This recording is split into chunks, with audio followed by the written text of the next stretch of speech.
Sanjay, what would be the role of 5G and IoT in agriculture sector, and how do you see increase in productivity yield for the country? Yeah, fantastic question. I truly believe, one of the massive use case of 5G and IoT is going to be in agriculture, and specifically when you look at it in the Indian context. So if you look at what's happening in Indian agriculture, we are among the top 3 cultivators of any crop in terms of the volume, if we are talking about whether you take wheat or rice or fruits or vegetables. But when it comes to yield, we are the laggards as far as per hectare yield is concerned.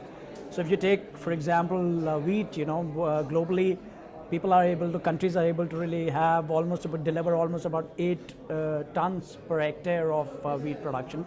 In India, it's less than 2.9 tons per hectare. Likewise, rice is 12 ton elsewhere. In India, it's about 4 tons. So one thing which we are really suffering as far as our agriculture is concerned is very, very low yield. And considering, we are predicting that India's population is going to be 30% more by 2015, we are going to be about 1.7 billion people. All the techniques which are prevalent today have to really go through a massive, massive overhaul for us to feed the mouths which are going to be there in 2050. So from a technology upgradation perspective, 5G and IoT are going to be absolutely, absolutely critical for us, specifically in agriculture environment. We don't do today any kind of crop planning, and it'll be 5G and IoT will enable our farmers to really do a crop planning on a national scale. There is very minimal monitoring of soil and water. IoT will enable soil and water monitoring almost on a 15-minute basis or whatever time interval we want. There is no yield prediction which is happening. We see massive problems in India, where we have successively we have shortages of food, and that is because we are not able to predict the crop yield. Now, all these problems can be really sorted out with a 5G IoT combination, essentially, and that's why this role of 5G in agriculture, I believe, is the best and the most important use case. You also talked about drones being used for yes. agriculture. Right. So areas where you feel that it will be used. Absolutely. So, right now, if you look at it, one of the big challenges for agriculture in India is also labor shortage. Now, with droning, you're doing multiple things essentially. Droning, when you take drone, you're basically doing a crop mapping, where you are able to figure out what area of your field actually needs intervention by way of fertigation, by way of weeding, rather than really going and doing it in the whole field. So you are able to contain the problem, you are able to figure out where the problem is, and then just do the intervention in that part. So droning allows that.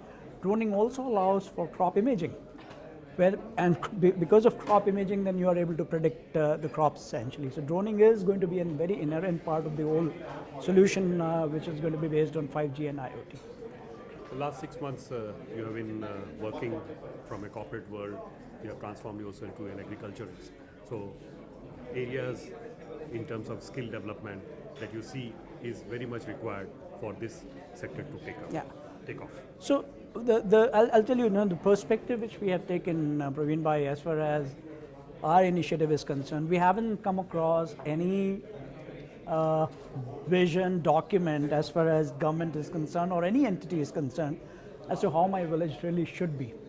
What is that we expect our village should be or developed village should be. And the idea with us is essentially we want to really figure out that vision of a village and then figure out the gap which exists between what the status today is versus where we want to head, and address that gap incrementally. Now, in terms of what you asked, essentially, how do you do skill development? I go back to what we were doing in our previous company. We were hiring 10th graders, 12th graders, and training them to really repair very, very sophisticated and complex electronic equipment.